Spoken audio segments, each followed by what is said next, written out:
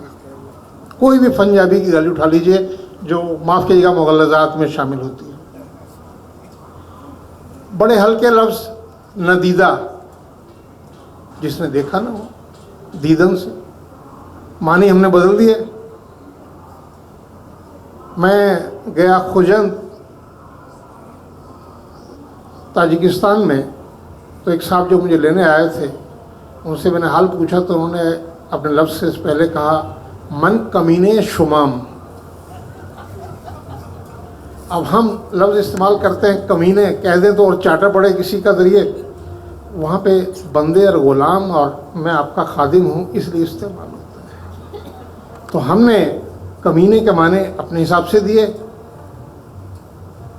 مادر کے ساتھ کتنی کتنی گالیاں پنجابی میں جڑ دیں. تو فارسی ایسی رگوں میں گھسی ہوئی ہے. اور تو سب چھوڑ دیجئے, رامائن میں تقریباً 250 لفظ فارسی کے ہیں. اب تلسی داس کرت رامائن, میں بالمی کی بات نہیں کر رہا, تلسی داس کرت رامائن کو آپ اٹھا کے دیکھ لیں تو کیا اس کو بدل کے سنسکرت کے کلشٹ ورڈ لا سکتے ہیں؟ نہیں لا سکتے. اتنے گا چکے ہیں رامائن کہ روزانہ کتنی جگہ رامائن پاٹ کے اوپر کمپٹیشن ہوتے ہیں. ڈاکٹر صاحب نے بھی, ہم نے اس کا پرونسیشن بدل دیا, کوئی فرق نہیں پڑتا. رمز کو رمج ہو گیا, غزل غجل ہو گئی. دل میں تو بیٹھی ہوئی ہے نا, جو دل میں ہے. اب دل ہی جو ہے, فارسی میں آج کا کہیں کہ دلم درد میں کنت, تو اس کے معنی ہے کہ میرے پیٹ میں درد ہو رہا ہے, دل میں درد نہیں ہو رہا ہے. ڈاکٹر پوچھتا ہے کہ دلش میں درد میں کنے, تو وہ ہارٹ نہیں کرتا, وہاں پیٹ کر رہا ہوتا ہے. ہمارا دل ہے, ہمارا دل پیٹ نہیں ہے. ہاں چیزیں بدلی ہیں, جیسے فارسی کے 4 ادوار ہوئے, دور ہوئے, اسی طرح اردو بھی اگر آپ مسعود سلمان جس کا ڈاکٹر صاحب نے ذکر کیا, امیر خسرو سے لیں اور اودھی تک آیا. عبد الواحد بالگرامی کی کتاب ہے حقائق ہندی, اس نے کرشن پد اور وشنو پد اہل اسلام کو سکھانے کے لیے شروع کیا. اس میں وہ شعر لکھتا ہے جس کے فارسی کے اردو معنی ہیں کہ لفظ ایک سمندر ہے, اس میں جو پانی ہم معنی کی شکل میں ڈالیں, ارتھ کی شکل میں ڈالیں, میننگ کی شکل میں ڈالیں, اس کو ایکسیپٹ کرنا ہماری طرح ہے.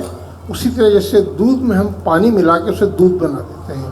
یہ ہمارا ذہن ہے کہ ہم کہتے ہیں کہ نہیں, اس معنی کے میننگ یہ نہیں ہو سکتی. آپ میں سے کتنے ہی لوگ ایک لفظ استعمال کرتے ہیں دلیل. دلیل کے لٹرل میننگ, لغوی معنی ہے رہنمائی کرنا, راستہ دکھانا. تو جو ہم کہتے ہیں دلیل دو, تو راستہ ہی دکھاتا نہیں. تو فارسی میں جو لفظ ہیں ان کے سمندر جیسے گھڑے میں نہیں بلکہ سمندر جیسے شکل میں اتنے معنی فارسی کے ان لفظوں میں ڈال دیے گئے کہ وہ ہندوستانی اردو میں جب استعمال ہوئے تو کسی نے کچھ کہا نہیں. اس کے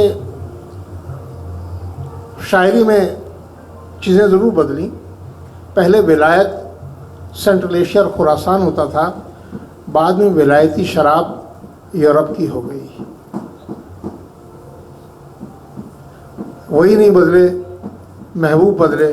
پہلے ترک شیرازی, ہندوستانی خوبصورت عورتیں, معاف کیجیے گا خواتین ناراض نہ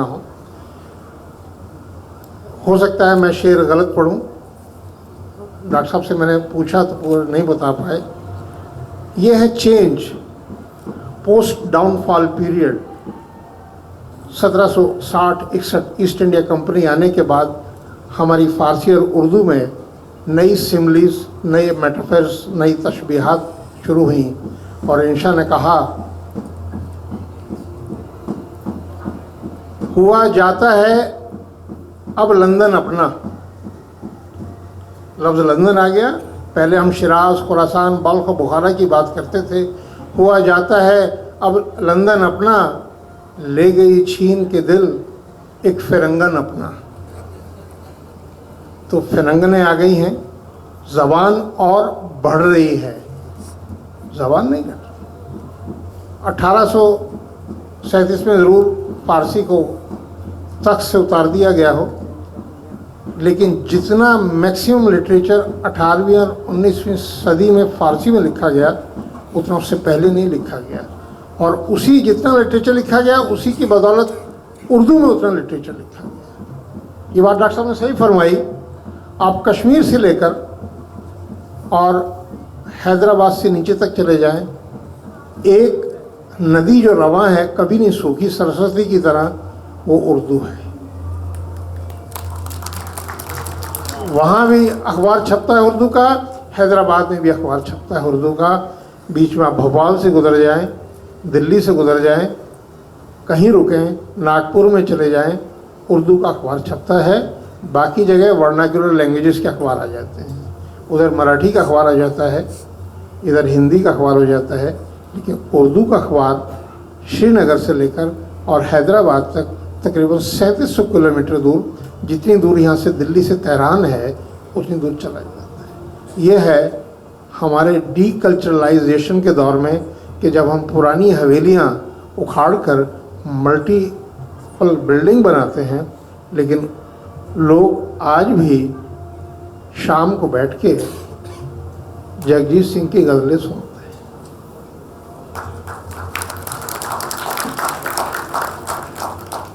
بہت شکریہ ڈاکٹر صاحب، آپ نے تو بہت عمدہ گفتگو، اور خاص طور سے جو میں نے لفظ کی ماہیت والی بات کی تھی اس میں کیا خوبصورت دلائل دیے. دلیل کی جمع دلائل، اور دلیل کے برابر ایک لفظ اور بولا جاتا ہے حجت. یہ حجت لفظ بالکل اسے مترادف یا پریایواچی کہہ سکتے ہیں اس کا، اردو والے دلیل کا.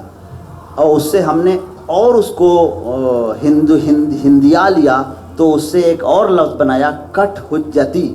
سب لوگ جانتے ہیں کٹ حجتی مت کرو، کیوں کٹ حجتی کر رہے ہو. اور حجت کے معنی عربی میں ظفر صاحب بیٹھے ہوئے ہیں، کچھ اور ہیں فارسی میں، اور اس کس طرح لفظوں کا سفر ہوا ہے. بہت عمدہ بات ڈاکٹر صاحب نے کی. اب میں ذرا سا چونکہ دامن وقت میں گنجائش کم سے کم ہوتی جا رہی ہے، ہمارے نعمان شوق صاحب گھور بھی رہے ہیں، تو اب وہاں آتا ہوں کہ ابھی مثنویات کی بات ہوئی، قصائد کا ذکر آیا، ضمن نہیں صحیح چونکہ وقت کی واقعی گنجائش کم ہے اور یہ موضوع ایسا ہے. میں باہر بیٹھا سوچ رہا تھا کہ کیا باتیں ہوں گی، اور یہاں لگ رہا ہے کہ بہت کم وقت ہے اور بہت ساری باتیں کرنا ہے. تو جملہ اصناف سخن جو ہیں کلاسیکی، ان کی نمائندہ، ان میں سب سے مابہل امتیاز، سب سے سربلند و سرفراز جو صنف ہے وہ ہے صنف غزل. اور غزل میں جس طرح فارسی داخل ہوئی ہے وہ عجیب و غریب ہے. ہم ایک مصرع اگر پڑھیں تو اس میں ایک شعر پڑھ دیں تو اس میں 2-3 فارسی کی ترکیبیں آئیں گی، اور ایسی ترکیبیں جن کو آپ سب جانتے ہوں گے. دل ناداں تجھے ہوا کیا ہے، دل ناداں فارسی کا تو ہے، یا اس طرح کے بہت سارے مصرے ہیں. میں عرض یہ کر رہا ہوں کہ ہمارے ہاں غزل کے میننگ آج ہم جو لیتے ہیں 18ویں صدی میں غزل کے وہ معنی نہیں لیے جاتے تھے. ڈاکٹر صاحب نے ریختہ کی بھی بات کی، اور ریختہ کے ہی اس سائبان کے تلے ہم سب یہاں موجود ہیں اور جشن ریختہ میں شامل ہیں، تو ریختہ کا ذکر تو ہونا ہی چاہیے. ریختہ بمعنی گری پڑی زبان، اس وقت اس کو ریختہ کہا گیا. میر کا شعر ہے کہ ریختہ رتبے کو پہنچایا ہوا اس کا ہے، معترف کون نہیں میر کی استادی کا. میر کا شعر. پھر غالب نے کہا ریختہ کہ تم ہی استاد نہیں ہو غالب، کہتے ہیں اگلے زمانے میں کوئی میر بھی تھا. میر کے بارے میں قائم چاندپوری ایک شاعر ہے، اس نے غزل کے معنی وہ لیے ہیں جو ہم آپ نہیں لیتے. غزل کے معنی اس نے خالصتاً فارسی غزل لیے، اور شعر کہا ہے اس نے اردو کو کیا کیا ہے، یعنی اردو دکن میں بھی تھی لیکن اس کی کیا حالت تھی، وہ ریختہ تھی، اور کیسے وہ ترقی کرتی ہوئی غزل طور پہنچ گئی. غزل طور کا لفظ استعمال کیا. شعر سنے کہ قائم میں غزل طور کیا ریختہ، ورنہ ایک چیز لچر سی بزبان دکنی تھی. اچھی بات یہ ہے کہ دکن والے حضرات جا چکے ہیں، ورنہ وہ مجھ سے بہت ناراض ہوتے. تو یہ قائم چاندپوری کا اسٹیبلشڈ شعر ہے. تو تو اب اس کی روشنی میں غزل اور غزل کی جو اہمیت ہے اور غزل کی جو آفاقیت ہے، ہمارے شریف حسین قاسمی صاحب نے فرمایا کہ ہر زبان میں غزل کہی جا رہی ہے، اس کے بارے میں، اور فارسی اور اردو سے غزل کی نسبت سے جو تعلق ہے اس کے بارے میں پروفیسر ظفر احمد صدیقی سے چاہوں گا کہ وہ اظہار خیال فرمائیں۔ دیکھیے، اردو زبان کی جو معلوم تاریخ ہے وہ تقریباً 600 سال ہے۔ 15ویں صدی، 16ویں صدی، 17ویں صدی، یہ 300 سال یہ اردو کا دکنی دور ہے۔ جنوبی ہند سے، دکن سے اردو کا تعلق 300 سال تک رہا۔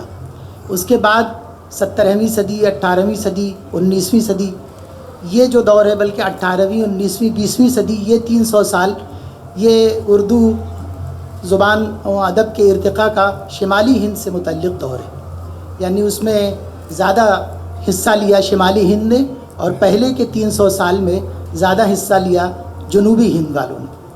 تو میں اس وقت، جیسا کہ بتایا گیا کہ وقت بہت مختصر ہے، تو میں اس مختصر وقت میں بس یہ عرض کرنا چاہتا ہوں کہ یہ جو اردو کا جو 300 سال کا دکنی یا ابتدائی دور ہے، اس کے اندر اردو زبان نے زیادہ تر مقامی اثرات سے استفادہ کیا۔ مقامی تلمیحات، مقامی تشبیہات، مقامی استعارے اور اکثر و بیشتر الفاظ وہ زیادہ تر مقامی اردو میں استعمال ہوا کرتے تھے۔ اور چونکہ سراج صاحب نے غزل کا ذکر کیا، تو میں غزل کے حوالے سے عرض کرتا ہوں کہ قلی قطب شاہ کی غزل کے چند شعر آپ دیکھیں کہ مقامی اثرات سے، مقامی لفظیات سے غزل کیسے بنائی جاتی تھی اردو کے ابتدائی ادوار میں۔ قلی قطب شاہ اپنی ایک غزل کے مطلع میں کہتا ہے کہ پیا کے نین میں بہت چھند ہے، وہ دو زلف میں جیو کا آنند ہے۔ آپ نے یہ دیکھا کہ محبوب کے لیے پیا کا لفظ استعمال کرتا ہے، پیا کے نین میں، آنکھوں کے، چشم کے بجائے، آنکھوں کے بجائے نین کا لفظ بولتا ہے۔ پیا کے نین میں بہت چھند ہے، فریب نہیں کہتا، چھند کہتا ہے۔ پیا کے نین میں بہت چھند ہے، وہ دو زلف میں جیو کا آنند ہے۔ سجن یوں مٹھائی سو بولے بچن کہ خوش بچن میں لذت قند ہے۔ موہن کے وہ دو گال تشبیہ میں، سورج ایک دوجا سجوں چند ہے۔ آپ تشبیہات دیکھیں، سب مقامی ہیں۔ موہن، محبوب کے لیے موہن کا لفظ بولا گیا، سجن کا لفظ بولا گیا، پیا کا لفظ بولا گیا۔ تو یہ سارے مقامی الفاظ کے ذریعے سے غزل بنائی جا رہی تھی۔ سب کے جو ہے موہن کے وہ دو گال تشبیہ میں، تشبیہ بھی دیکھیے کیا تشبیہ دے رہا ہے، سورج ایک، دوجا، دوسرا کے بجائے دوجا کہتا ہے، دوجا سجوں چند ہے۔ نول مکھ سو ہے حسن کا پھول بن، وہ اس کمسن محبوب کا جو چہرہ ہے وہ پھول بن کی طرح ہے۔ نول مکھ سو ہے حسن کا پھول بن، نین مرگ اور زلف اس پھند ہے۔ آنکھوں کو ہرن سے تشبیہ دیتے ہوئے کہتا ہے کہ اس کے نین مرگ جیسے ہیں۔ تو یہ میں نے چند اشعار آپ کو جو غزل کے سنائے، یہ اردو کے ابتدائی دور کی غزل ہے، جس کے اندر مقامی لفظیات کا جو ہے سے استفادے کے عناصر پائے جاتے ہیں۔ تو اردو نے پورے 300 سال تک مقامی عناصر سے، ہندوستانی زبان سے اور اس کے مقامی اثرات سے بھرپور استفادہ کیا۔ اس کے بعد تقریباً 18ویں صدی کے آغاز سے 17ویں صدی کے اواخر سے اب اردو کے شاعروں نے، ادیبوں نے، اہل قلم نے یہ محسوس کیا کہ ہم مقامی اثرات سے جس قدر استفادہ کر سکتے تھے وہ ہم نے زیادہ سے زیادہ اس سے استفادہ کر لیا۔ تاریخی طور پر ولی دکنی وہ پہلے شاعر ہیں جنہوں نے کہ اردو کو فارسی سے پیوند کر دیا، اور اب فارسی کے اثرات اردو میں داخل ہوئے۔ پہلے سے چلے آ رہے ہیں اثرات، لیکن شدت کے ساتھ، کثرت کے ساتھ، تواتر کے ساتھ وہ اثرات اب فارسی سے اردو کی جانب منتقل ہوئے۔ تو اس وقت یہ جو آپ جس اردو کو ممتاز حیثیت سے دیکھتے ہیں، آج ہم جس اردو سے واقف ہیں، اس اردو کا خمیر فارسی کی آمیزش سے تیار ہوا۔ جس طرح ایک درخت کی شاخ کو دوسری شاخ سے جوڑ کر ایک نیا جو ہے ذائقہ اس سے پیدا کرتے ہیں، اسی طریقے سے جب اردو زبان یہ فارسی سے پیوند ہوئی اور اس سے اس کا رشتہ استوار کیا گیا، تو اردو زبان اس کی قلب ماہیت ہو گئی، اس کا انداز بیان تبدیل ہو گیا، اور اس غزل کے بجائے اب جو غزل ولی دکنی نے کہی، ان کی غزل ہے روح بخشی ہے کام تجھ لب کا، دم عیسیٰ ہے نام تجھ لب کا۔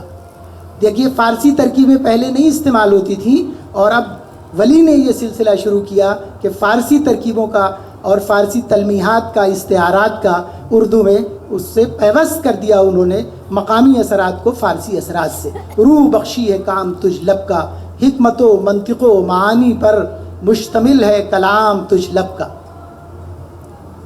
رگے یاقوت کے قلم سے لکھیں خط پرستاں پیام تجھ لب کا۔ اب یہ زبان تبدیل ہو گئی، پھر اسی زبان کا ارتقاء ہوتا ہے۔ اب یہ جو اردو زبان ہے جس کی شناخت ہے فارسی کے بغیر، اب اس کی شناخت قائم نہیں ہوتی۔ اس میں جو فارسی زبان کی تاریخ تقریباً 1000 سال کی ہے، اس فارسی زبان میں جو نفاست ہے، جو نزاکت ہے، جو لطافت ہے، وہ سب کی سب اردو نے فارسی سے کشید کر لی، اور اب اس کا انداز بیان بالکل تبدیل ہو گیا۔ جس سر کو غرور آج ہے یا تاجوری کا، کل اس پہ یہی شور ہے پھر نوحہ گری کا، آفاق کی منزل سے گیا کون سلامت، اسباب لٹا راہ میں یا ہر سفری کا، زندہ میں بھی شورش نہ گئی اپنے جنوں کی، اب سنگ مداوا ہے ساشفتہ سری کا۔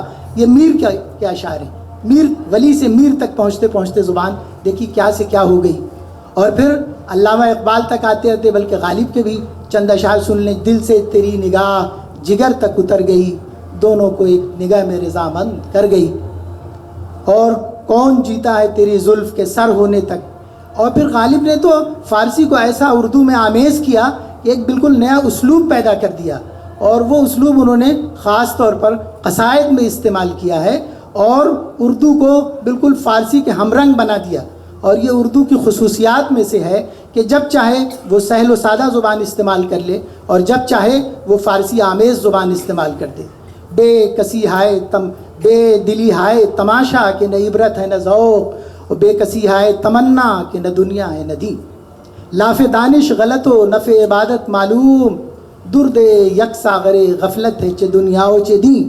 یہ ایسا اسلوب ہے جس میں اردو کا کوئی لفظ مقامی آنے نہیں پا رہا ہے، یہ اس کی طاقت ہے، اور یہ اس کے پاس جو مختلف اسالیب ہیں ان اسالیب کا یہ نمونہ ہے۔ اور پھر علامہ اقبال، ان کے اشعار آپ دیکھیں، ہر طرح کے ان کے یہاں اشعار ملتے ہیں، اور یہ اردو کی خصوصیات میں سے ہے کہ اس کو مقامی لفظوں سے کوئی بیر نہیں، جب چاہے وہ مقامی لفظ استعمال کر لے، جب چاہے وہ فارسی کا لفظ استعمال کر لے، اور جب چاہے وہ عربی کا لفظ استعمال کر لے۔ پھر چراغ لالا سے روشن ہوئے کوہ دمن، مجھ کو پھر نغموں پہ اکسانے لگا مرغ چمن، پھول ہیں صحرا میں یا پریاں قطار اندر قطار، اودے اودے نیلے نیلے پیلے پیلے پیرہن، پانی پانی کر گئی مجھ کو قلندر کی یہ بات، تو جھکا جب غیر کے آگے نہ تن تیرا نہ من۔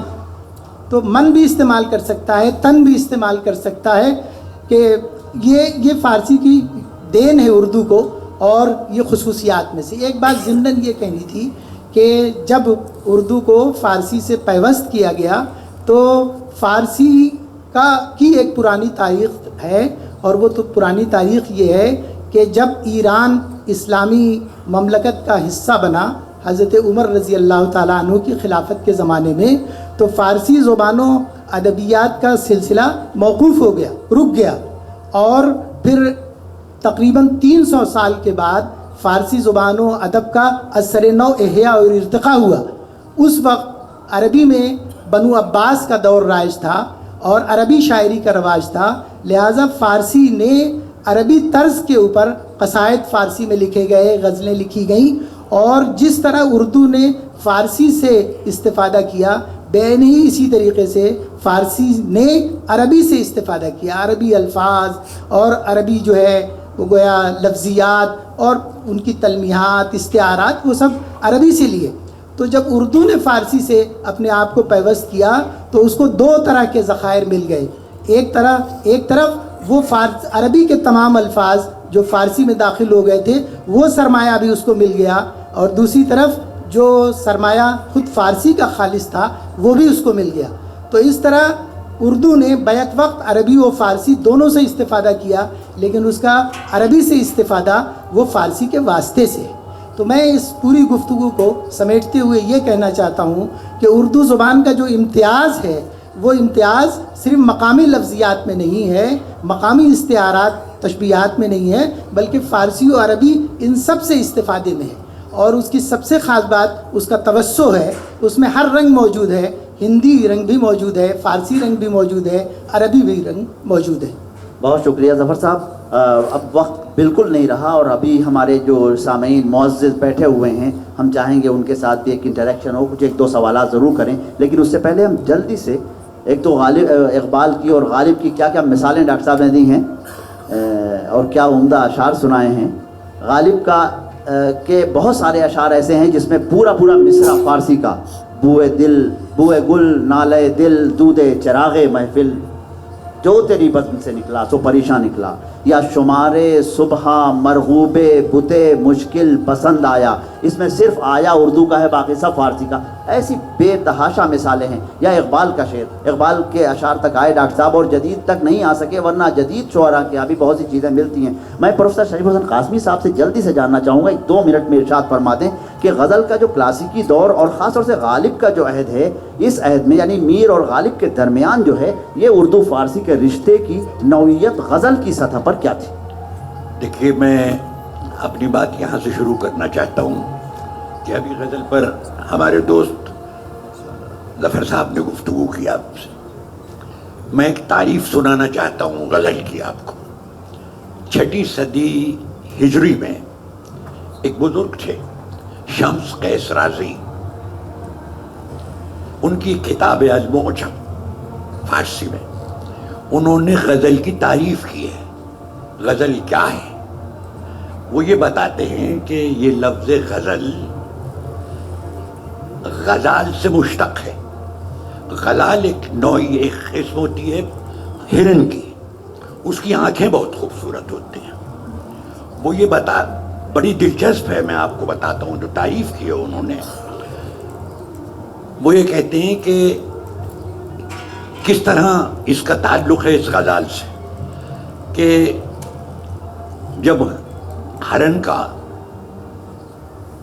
شکار کیا جاتا ہے کتے سے تو ظاہر ہے ہرن جان بچانے کے لیے آگے بھاگ رہا ہے، اس کو فالو کر رہا ہے کتا.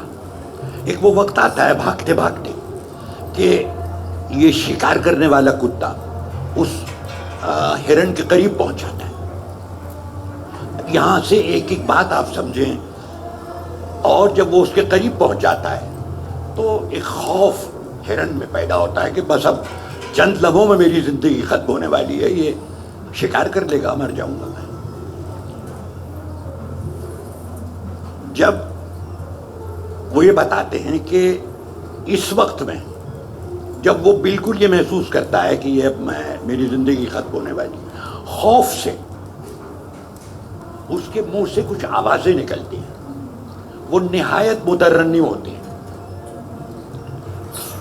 کان میں جس کے پڑے وہ یعنی نشے میں آ جائے، اپنے آپ کو بھول جائے، تو وہ آواز کتے کے کان میں بھی پڑتی ہے اور وہ اس کا شکار کرنا بھول کر واپس لوٹ آتا ہے.